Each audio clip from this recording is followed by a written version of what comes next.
Y'all hear that? That's the sound of no chirping, nigga. For all of y'all in my comments talking about, oh, chirp at 14 seconds. Chirp in the background caused me to click off of this video. Well, now you don't hear no chirp. Take a shot for every time you hear the chirp in the background. You won't hear a single one. The chirp arc is officially over and done with. Now back to our regularly scheduled program. The Shy dropped a new episode this past Friday. Now I'm here to talk about it. So if you got anything I gotta say all in the video, you know what you gotta do. Go ahead and like, comment, share, subscribe. Follow if you're on TikTok. Subscribe if you're on YouTube. Let's get right into it. First things first, I don't know why we ended last episode with Jade up in the poll on red. I said Jade. I'm getting from the Shy confused. Jade. I don't even know why they put Jake in that position. We knew he was not going to pull the trigger on, bro. If Jake was at the crib how he should have been and Reg had broken in, like Victor tipped him off that he was going to do and he shot in self-defense, that would be more believable. But you put Jake in a situation where not only does he have to up the pull on his brother, then Reg's crew is there to eliminate Jake if things go left. You got Reg crazy ass playing Russian roulette with bro after the fact. And bro in a situation where he had no choice but to essentially give his crib up to him. That's really crazy work. Since Reg has been back, he's taken Jake's girl and now he's taking his spot. That's tough. But I'm also looking forward to seeing where the relationship goes for the remainder of the season. As we see later on in this episode, Jake plans and executes a lit ass looking party just for Reg to immediately see it being promoted on social media, tell his crew that they gotta pull up and be over there. And essentially he fucked up Jake's night, moving drugs in the spot. This could have got Jake shut down, but ultimately Reg is only looking out for himself at this point. Even when Jake tells him about this later on in the episode, Reg tries to big bro and not listen to his pleas to stop moving drugs at his party. It's clear the show is continuing to build up on this animosity as the season progresses. I'm curious if Jake will have another opportunity to raise the pull on Reg and if next time he will pull the trigger like Vic suggests in this episode, telling Jake that if you up a pull on somebody, you gotta be ready to take their life. I don't see Jake killing Reg, but I also don't see Jake continuing to take everything that his brother has done to him, especially when it looks like his brother don't care about Jake's well-being while doing it. But y'all let me know where y'all see this Jake and Reg storyline going as the season progresses. Speaking of Reg, we found out in this episode that since his return, he has not told Big Mike, the person who saved his life to begin with, that he's back out on these streets hustling, trying to form up a new group. Like, damn, you couldn't even mention to bro that she was back up and running. Obviously, bro feels slighted by this, so when Nuck pulls up with his mans later on in the episode to perform an operation, he joins up with him with little issue. Running into Nuck's mans, this is somebody that used to be in the mob with him back in the day under Duda. And in this episode, he learns that Nuck is running the mob. He is a janitor currently. Nuck is trying to get him back under the fold. He's not trying to go back to jail, so he's just chilling in the simple life, much to the dismay of his girl. He plans to go back to her baby dad if he doesn't figure out a way to make faster money. You then see bro proceed to crash out over this lady, which, I mean, first of all, respect to the young woman. You do not move at the speed you was moving in this episode over a shorty like that, who's clearly looking at you to solely be a breadwinner. She is not trying to put up no point towards y'all future. Secondly, the acting in this scene was just not good at all. So that just pissed me off. But that's the story of how bro ended up back in the mob. Speaking of Nuck, I'm tired of any time I see Nuck and Tiff on screen together. I watched this episode 2 times. The second time I watched, I skipped through the scene where Tiff decided to invite Nuck to a conversation between Emmett and Keisha about her mother taking custody of EJ. Thankfully, there's somebody out there that actually cares about this boy EJ. When was the last time you seen EJ on screen? Better yet, when was the last time you heard this boy's name mentioned on the show? Tiff is so upset at her mom for feeling like she's a bad mom, even suggesting that she's gonna take EJ into her custody. The craziest thing about Tiff, outside of the fact that she takes no accountability for being a bad mom, the fact that you're arguing with your mom to keep this child. We've probably seen you be involved in his life a handful of times on screen. Emmett makes more time for all of his kids more than you do for the one outside of Rob Jr. You looked out for Rob Jr. more than you have for EJ across the last 2 seasons. Bro has only been in like 2 episodes. So I'm definitely glad mom came in and was like, yo, I need to take EJ into my custody, y'all bug. Had the conversation between Tiff and her mom after this. We see Tiff get real vulnerable with her mother telling her that she felt like she wasn't loved by her back in the day. And that's why she gravitated towards Emmett so much, because she felt appreciated by him. And I guess that's why she was so willing and okay to have EJ at the young age of 17, because she felt like Emmett would never leave her. Her mom says she wants to continue building a relationship with her. She doesn't want to just take EJ and run away. She wants them to get closer. So it's good that if anything came from this little interaction, is that her and her mom are working towards building a better relationship for themselves. We see the same thing on Emmett's, and we're talking to Darnell on whether or not he's a good father. And similar vibes to the conversation that Tiff has with her mom in this episode, adding on Emmett suggesting to his pops that he look into another house if he can't stand being under the roof that Jada passed away in. I love these 2 conversations, and I love the fact that these parents look like they're about to step up and form new relationships with their children now that they're out their grown age. I also like seeing Emmett mirror his father and his interactions with his own son Devontae in this episode. He definitely got that Darnell boy down packed at this point. I think Darnell being in his corner while he and Keisha raised Devontae only go turn Emmett into a better father than he already has been as the seasons have progressed. He had a lot of chances to do so. Now on to Tiff and Nuck yet again. I went on a major tangent just now. I can't stand seeing them on screen together. Also, why did you invite him to this conversation between you, Keisha, and Emmett? Talking about, oh, if Keisha could be here, Nuck could be here too. First of all,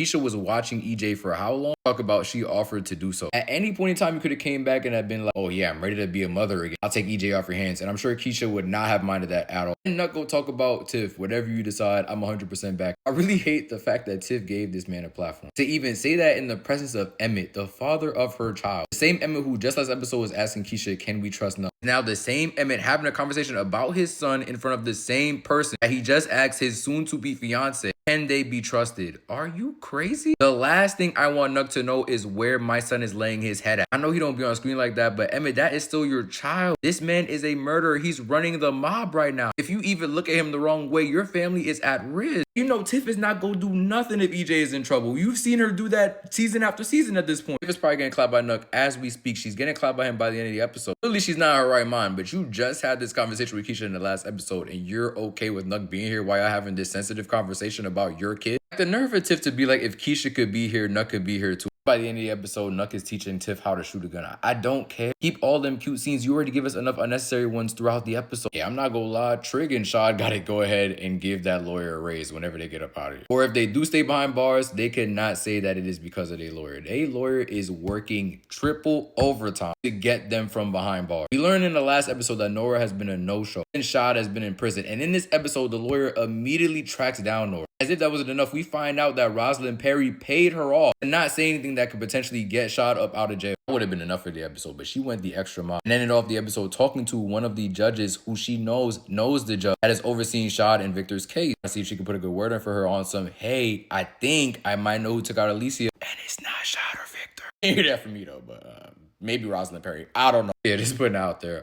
You know she's Duda's widow, right? She's just saying that Alicia is the one that took out Duda. So, I mean, if anybody had motivation to take her out, it might be the spiteful widow. I'm just saying. So, credit to her. It's looking like Victor has a lot more hope of her than he did in his last lawyer. He fired after trying to get him to turn on Shad. We already know Victor's not going like that. I am curious to see how long they plan on stretching out this prison storyline. These are two characters that have both already been incarcerated in the past. I'm just trying to figure out what's the value in having them go back to jail for this extended time. I thought they was only going to be behind bars for like one episode. Maybe you could make the argument that we could see how they've transformed in the 6 months that have passed between them being arrested and the events of this episode. When we're introduced to these characters, they're fresh out of jail already. They were probably in jail for a lot longer than they are going to be in jail in this last season. I think they're going to get out before the end of it, but I'm curious to see what impact they'll have on the season they release, especially knowing that Jason Weaver has been moved to series regular in this season. Will he get into if they do get out well before the last episode of the season? I'm curious about that. Finally, the lawyer is doing the work of the people at that hospital where Victor successfully helped Tiffany deliver Rob Jr. Then he go tell the lawyer, oh, man, that was so many months ago. You want me to go back through all the recordings from that many months ago in order to exonerate these men who potentially may or may not have killed Alicia?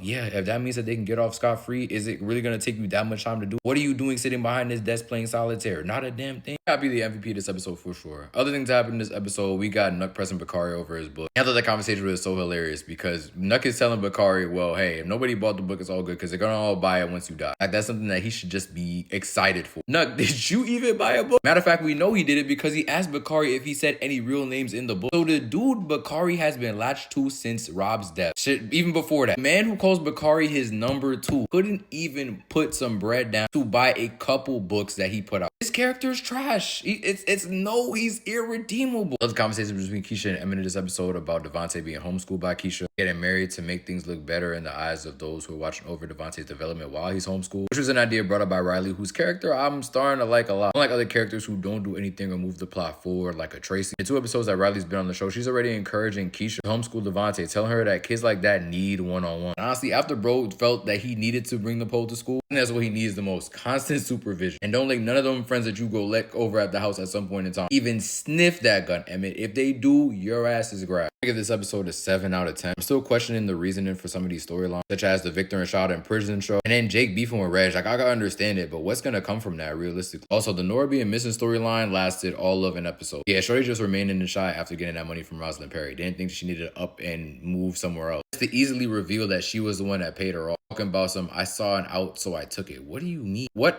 out? You genuinely like Shad. Am I tripping? But that said, though, this episode reveals that at some point we can anticipate seeing Rosalind Perry down the road. And that means we get one step closer to the world finding out that Nuck was the actual killer of Duda and Rob. Also, Fatma visited Victor in prison, and they put on this little will they, won't they situation. I didn't really care about it too much. I feel like the fight that Victor had with those 2 inmates after the fact was extremely unnecessary. It's prison, so I guess they had to throw a fight in there. Big up to Vic defending his woman. Other than that, it's a cool episode. It was entertaining at points, and it was questionable at others. It's a shy episode. Let me know what y'all thought about it in the comments. I'll see y'all for episode 3.